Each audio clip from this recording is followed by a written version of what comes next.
Hey YouTube friends, how you doing today? Today we've got the Sears Craftsman handheld power blower, model number 358.794700, and this is actually made by Homelight. It's a Homelight leaf blower for all practical purposes, and it doesn't seem to have much compression. It won't start. It sounds like it's trying to start, but it won't start. And we're trying to decide if it gets spark or not first. I thought, well, it's hard to see down in there if it's getting spark or not. So the quickest, easiest thing to do was to remove this side cover, 3 hex head screws to remove that side cover. We'll set that over there. And now we've got the access we need to the spark plug and wire. We can either install the spark tester, or we can push the plug up in here and ground it out and see if we're getting spark. We're going to try that first. We're just going to set that like that, and we're going to pull it over and see if we're getting spark. We also have our compression gauge here. We're going to screw the compression gauge into the cylinder and test for compression. All right, we have a definite yes on the spark, even though I'm thinking we might need a new spark plug. Definitely have to clean it up a little bit because it looks kind of dirty. And all right, now we've screwed the compression tester into the spark plug hole. I just do it hand tight so it goes down snug. And now we're going to give the pull cord 4 good fast pulls, and we're going to see what kind of measurement we get on the gauge. Alright, let's see if we can get that in focus there. We've got about 55 pounds, just a hair under 55 pounds, which really isn't good at all. That's in the non-running zone. Unless this engine is designed with some sort of compression release device, that's just not going to cut it. Alright, we're going to disassemble this, and we're going to see about putting a new ring and gasket set in this engine. First thing we're going to do is remove the blower tube. 1 wing nut through the back side here, and the blower tube slides right out. We set that aside. That'll allow us easy access to both muffler bolts. And then we're going to remove the entire carburetor assembly. And then I don't think we're going to be able to remove, I've worked on these before, sometimes you can get down in here and you can remove that screw, but sometimes you can remove the cylinder head without taking the engine block off of the mount from a blower frame. Other times you've got to split the case and remove the fan and totally release the engine block. So we're going to see how that goes.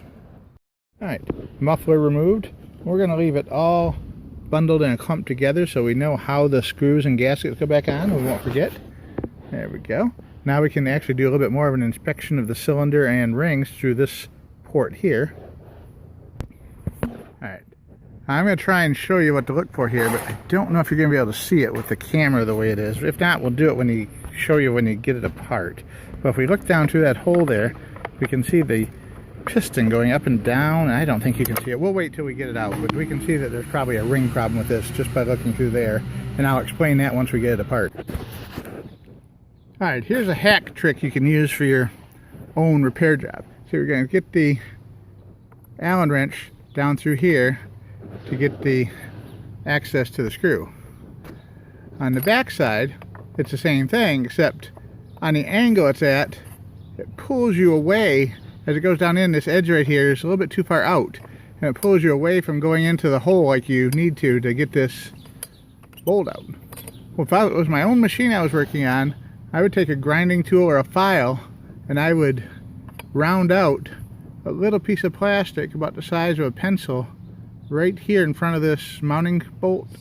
Right there, I'd take out just a little bit, about half the distance of a pencil, and then you'd be able to drop this Allen wrench right down to that groove into where it needs to be. That would save you a bunch of work from having to separate the cylinder block from the blower mechanism. And as it turns out, we're probably not going to be able to do that because this is a customer's machine, and I don't want to go grinding and cutting on a customer's machine because I think he really likes this one. He'd probably be upset if I did that to it. Alright, so far so good. It was like 10 or 11 extra screws you had to take out all around the case housing. Now the important part here is going to be to pay attention to your throttle trigger assembly. I don't believe there's any springs or anything in this one that are going to come apart, but just be careful when you lift it apart. What I usually do is I lay it down flat They're as flat as you can anyway. And then I carefully lift it straight up. Alright, the nut on here is 13 millimeter or 1/2 inch, which is really the same. And it comes right off a regular style thread. It's not a reverse thread or anything like that. So we're just going to hold the fan and remove the nut. Then the fan just lifts right off of the special cog on here on the crankshaft. But we don't need to take anything more apart here. We have 4 screws, 1, 2, 3, 4, that actually hold the motor assembly onto the shroud assembly. And we might not even have to take those all the way off. We might just loosen them enough so that the motor will tip a little bit and we can get access to that cylinder bolt. Alright, we went ahead and took the bolts all the way out just to simplify what you can see here. And we see the whole power head assembly is removed from the housing, and now we can easily access that hole right there to get to the back cylinder bolt.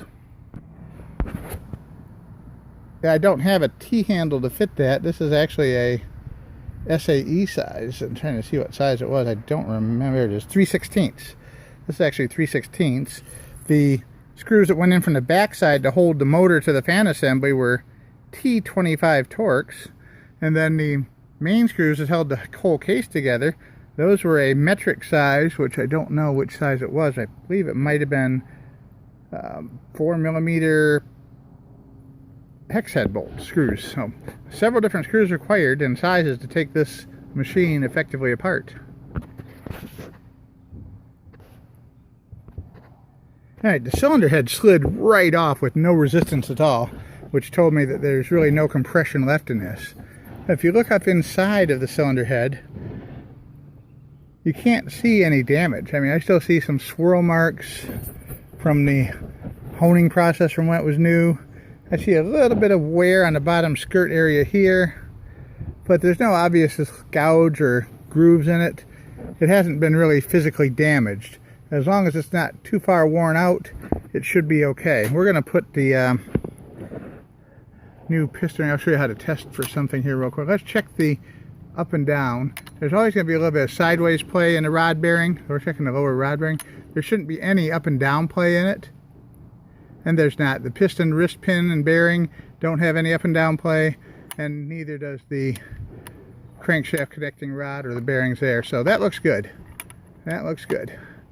That has instead of having a traditional gasket, it has an O-ring fit down here for the base gasket, which kind of surprises me. I haven't seen that before. It's been a long time since I've worked on things though. And we can see the actual piston ring is stuck in the groove. There's no expansion to it at all. And here's what I was talking about. Let me see if I can get this around here without losing any parts. But if you look at the piston itself, here's the ring. And you can see below the ring, there's a large buildup of carbon and burnt fuel staining. There really shouldn't be that much buildup of coloring on the piston. When you get that much discoloring at the lower part of the piston, it tells you that the ring is not sealing tightly like it's supposed to. And there's a chance I could free that ring up and reuse it and it might be good. But sometimes I figure I'd go the good way and do things right, you know, instead of cutting corners. You go ahead and replace the parts while you got it apart. Since it was so much time and effort to take this apart, it took me probably a half hour, 40 minutes to take this apart. But then again, I was going slow so I could document it for you guys. Realistically, you should be able to take one of these apart in a half hour, 20 minutes. If you don't take the back cover plate off and you just sand a little access hole out of the cover plate up here, you could cut another 10 minutes off that time. So we're gonna get a small screwdriver or straight edge and we're gonna pop that ring out, and we're gonna take the new ring and we're gonna push it into the cylinder and see how much end gap we have. Alright, we've removed the ring, and there's an incredible amount of carbon built up in the ring groove and around the edge of the ring. So we're going to set that aside. I actually installed the ring into the cylinder, and there was very tiny bit of ring gap. Almost no ring gap at all, probably well within the factory spec. So realistically, I could reuse that ring again, but we're not going to because we've already got the new one here.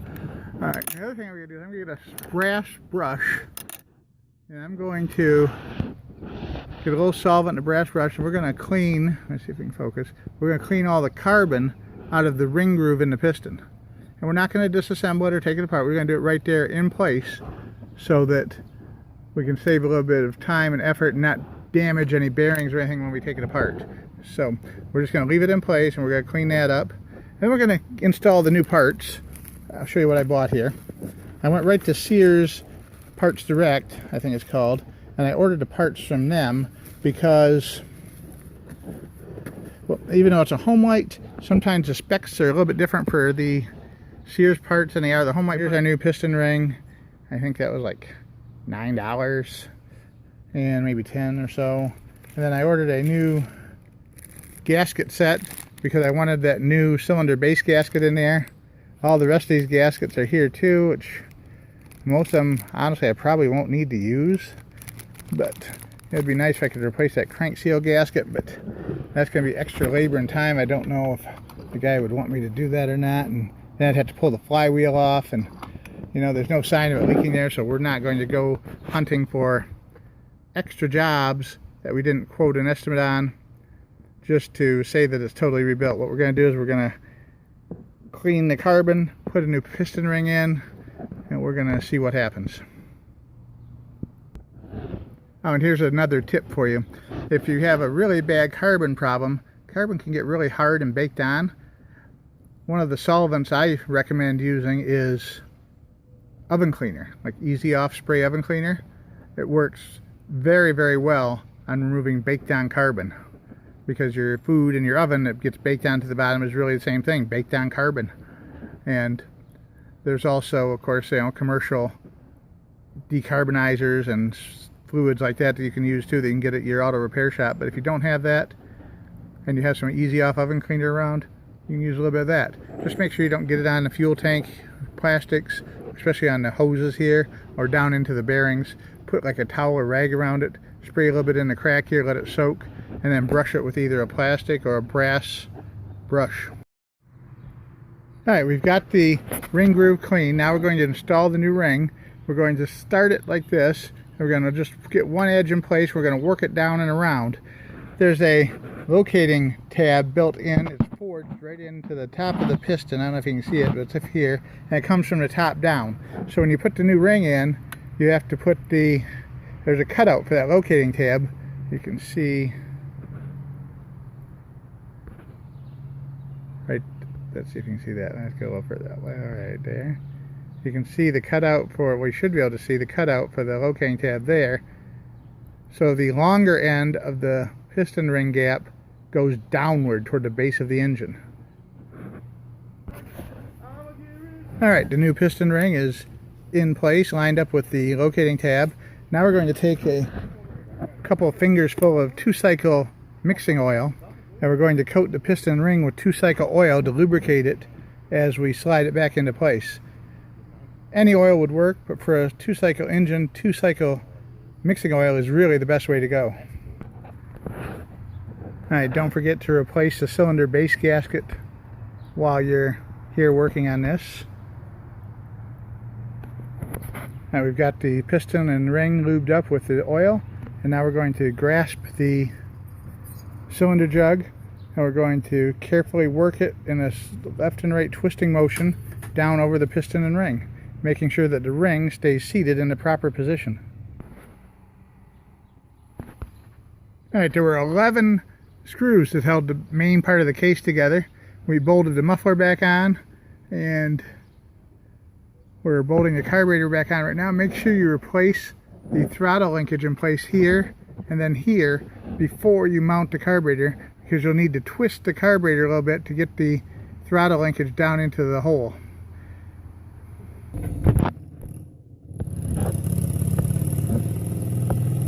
Alright, with the new piston ring installed, we have 125 psi of compression, which should be enough for this small engine to run. Alright, here we go. It's running great. We set the choke lever to start, and we give it a pull, and it should fire right up. I've already warmed it up, so I don't think we're going to need to set the choke lever. We'll just start it to run. there we go.